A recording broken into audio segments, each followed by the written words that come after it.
Okay guys, అందరికీ నమస్తే. So మళ్ళీ ఈ యొక్క వీడియోలో చూడడం చాలా సంతోషం. So sign universe hiring for freshers, ఓకేనా? సో ఫ్రెషర్స్ నుండి గ్రాడ్యుయేట్ ట్రైనీ అనేటువంటి ఈ యొక్క రోల్ కింద ఈ యొక్క నోటిఫికేషన్ని ఈ యొక్క ఐటీ సంస్థ అనేది నిర్వహించడం జరిగింది. సో దీంట్లో ఒక బెస్ట్ అడ్వాంటేజ్ ఏం తెలుసా?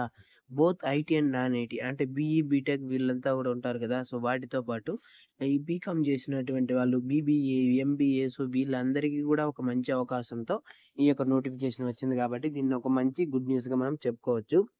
ప్రతి ఒక్కరికి ఇదైతే ఒక యూజ్‌ఫుల్ అయినటువంటి వీడియో. ఇంతవరకు రీసెంట్‌గా గ్రాడ్యుయేట్ కంప్లీట్ చేసినటువంటి వాళ్ళు కావచ్చు, ఏ బ్యాచ్ వాళ్ళైనా కావచ్చు. ఐటీ అయినా, నాన్ ఐటీ అయినా. ఇప్పుడు దీనికి సంబంధించిన పూర్తి వివరాలైతే చూద్దాం. ఇక్కడ వీళ్ళు చెప్పినటువంటి ఈ యొక్క ఇన్ఫర్మేషన్ ప్రకారం Scineverse of Campus Drive 2025. Scineverse hiring for recent graduate across the pan-India location. In India, a graduate apprentice trainee. The freshers are yearly career graduates can apply for this recruitment drive అంటున్నారు. కాబట్టి ఎవరైతే freshers ఉంటారో, graduates, మీ ఏ graduate అనేది ఇక్కడ పర్టికులర్గా mention చేయలేదు కాబట్టి మీకు ఏదైనా పర్లేదు, ఏ ఫీల్డ్ అయినా పర్లేదు. గ్రాడ్యుయేషన్ ఉందా, you can directly apply to this position.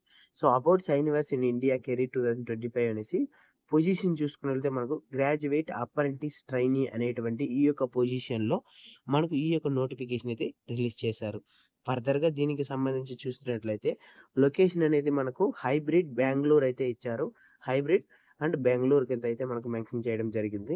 Experience అంటే మనకి ఎలాంటి ఎక్స్పీరియన్సెస్ ముందుగా మాట్లాడుకున్నట్టు విధంగా అవసరం లేదు.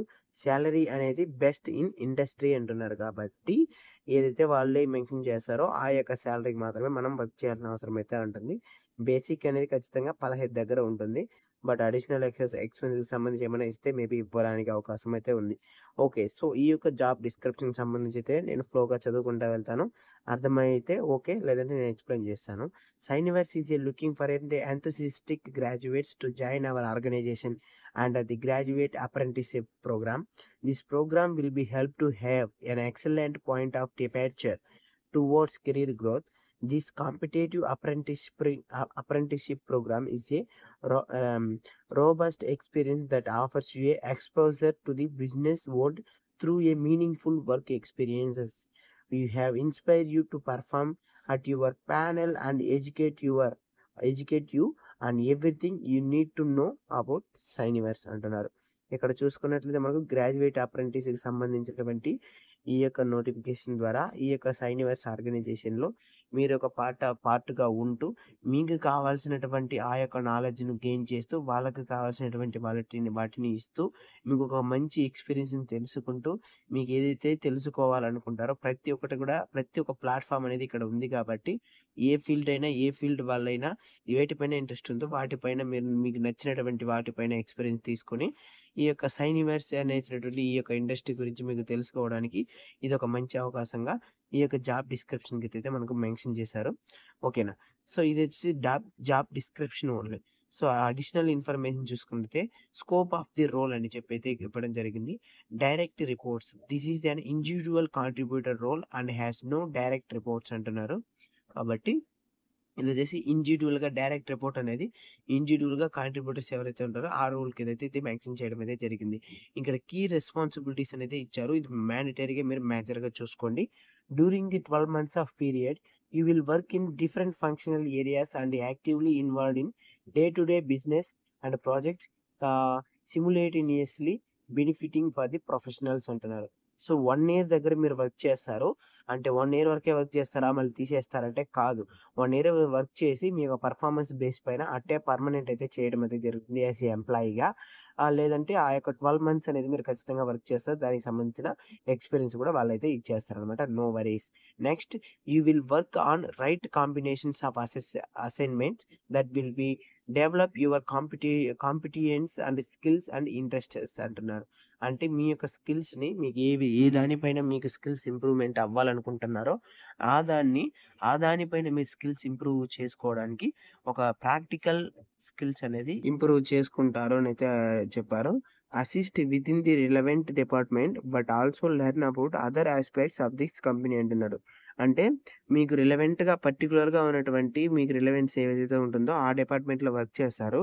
కానీ ఇతర రోల్స్‌లో గూడా మీరు వర్క్ చేసి ఆ యొక్క ఎక్స్‌పీరియన్స్‌ని గెయిన్ చేసే విధంగా ఇక్కడైతే మనకు ప్రొవైడ్ చేస్తున్నారు.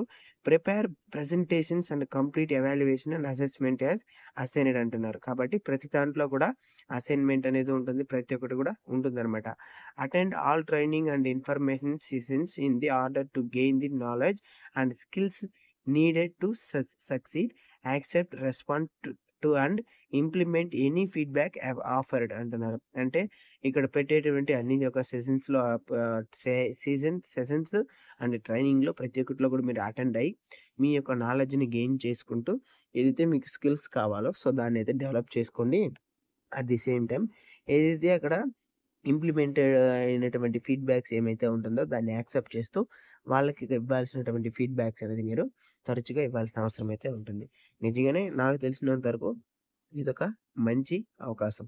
సో, ఎవరైతే రీసెంట్‌గా గ్రాడ్యుయేట్ కంప్లీట్ చేసి, ఒక ఎక్స్‌పీరియన్స్ ఉంటే మంచి సాలరీ వస్తుంది. ఏదైనా ఐటీ జాబ్స్‌కి పోతే అనుకుంటే, ఆ యొక్క 1 ఇయర్‌ని దీంట్లో స్పెండ్ చేస్తే మీకు మంచి ఎక్స్‌పీరియన్స్ అనేది ఉంటుందనమాట. And experiences and educations and certifications కింద full time graduates with record of first class throughout their academic including graduation in these following areas అని చెప్పేసి, కంప్యూటర్ సైన్స్ అయినా ఉండొచ్చు, బిజినెస్ అడ్మినిస్ట్రేషన్ కావచ్చు, అంటే బీఏ చదువుంటారు కదా! సో, దానికి సంబంధించి. అండ్ మార్కెటింగ్ ఎంబీఏ కావచ్చు, సైబర్ సెక్యూరిటీ సంబంధించి కావచ్చు, ఇన్ఫర్మేషన్ సెక్యూరిటీ టెక్నాలజీకి సంబంధించి కావచ్చు, అకౌంటింగ్ బీకామ్, బీబీఏ సంబంధించి కావచ్చు, ఆ రిలేటెడ్ బిజినెస్ ఎస్టీఈఎం ఫీల్డ్స్ అంటున్నారు. సో, ఏదైనా పర్లేదు. మీకు ఏ యొక్క డిగ్రీ ఉన్నా మీరు దీనికి అప్లికేషన్ పెట్టుకోవచ్చనైతే ఇక్కడ చెప్పారు. చూడండి ఇక్కడ ప్రతి ఒక్క గ్రాడ్యుయేషన్‌కి ఒక మంచి అవకాశంగా ఉంది. ప్రతి ఒక్క గ్రాడ్యుయేషన్‌కి వారు ఎక్స్‌పెక్ట్ చేసేటువంటి జాబ్ అవకాశం అనేది ఇక్కడుంది. 1 ఇయర్ ఆఫ్ ఎక్స్‌పీరియన్స్ ఈ యొక్క ఇంటర్నేషనల్ కంపెనీలో మీరైతే తీసుకున్నట్లయితే, మీకు వేరే ఒక ఏదైనా ఒక ఆర్గనైజేషన్‌లో ఈ యొక్క 1 year of experience and roles and responsibilities upload చేస్తే, మీకు మంచిగా సాలరీ ప్యాకేజ్ అనేది ఖచ్చితంగా ఉంటుందనమాట. So, candidates should have a passed each year of engineering in first attempt only within no backlogs అంటున్నారు. కాబట్టి ఫస్ట్ అటెంప్ట్స్‌లోనే ప్రతి ఒక్క సెమిస్టర్ అనేది పాస్ అయ్యి ఉండాలి. ఎవరైతే స్టూడెంట్స్ ఉంటారో ఎలాంటి బ్యాక్‌లాగ్స్ కూడా ఉండకూడదనమాట. And candidates who have appeared for the final engineering examination in the year of selection only అంటున్నారు. Are eligible for the selection as a graduate apprenticeship అంటున్నారు. ఒకవేళ నేను ఇంకా 1 ఇయర్ ఆఫ్ ఫైనల్ ఎగ్జామినేషన్ అనేది ఉంది. సో, దానికి నేను అటెండ్ అవుతున్నాను. ఇక పైన దాని తర్వాత నాకు డిగ్రీ వస్తుంది అనుకుంటే, వాళ్ళు గూడా ఇక్కడ అప్లికేషన్ అనేది పెట్టుకోవచ్చు. As of selection process and application process ఎప్పుడైతే ఉంటుందో, మీరు అప్లికేషన్ పెట్టే సమయానికి, సెలక్షన్ ప్రాసెస్ జరిగే సమయానికి మీరు ఒక థర్డ్ సెమిస్టర్ గాని ఫైనల్ సెమిస్టర్ రాస్తా ఉంటే eligible. Graduate cannot exceed 3 years of completing their college education to be eligible అంటున్నారు కాబట్టి, ఇది కూడా ఒక ప్లస్ పాయింట్ అయితే మనకు ఉంటుందన్నమాట. అడిషనల్ రిక్వైర్మెంట్ కింద interest working in the technology and telecommunication industries and good computer skills including Microsoft office. Microsoft office అంటేనే ఎక్సెల్ వస్తుంది. అండ్ ఈ యొక్క పవర్ పాయింట్ వస్తుంది. వర్డ్ వస్తుంది. ఇంకా ఎన్నో ప్లాట్‌ఫార్మ్స్ ఉంటుంది. వాటిపైన అయితే మనకు ఒక పర్టిక్యులర్ గుడ్ కంప్యూటర్ స్కిల్స్ అయితే ఉంటే బాగుంటుందంటున్నారు. Excellent organising and communication skills అయితే అంటున్నారు. కమ్యూనికేషన్ స్కిల్స్ అంటే ఏముందబ్బా! ఆళ్ళు అడిగేదే మామూలుగా ఇంకేముంది. ఈ యొక్క తమిళ్, తెలుగు, హిందీ, ఇంగ్లీష్ హిందీ అడగపోతారు. వాళ్ళు అడిగేది ఒకటే ఇంగ్లీషే. సో, దాంట్లో మంచిగా కమ్యూనికేషన్ స్కిల్స్ అనేది ఉండాలని అయితే అడుగుతున్నారు. ఇదే అనమాట గైస్ ఈ యొక్క వీడియోకి సంబంధించినటువంటి ఇన్ఫర్మేషన్. ఈ యొక్క వీడియో మీకు నచ్చినట్లే మర్చిపోకుండా లైక్ చేయండి.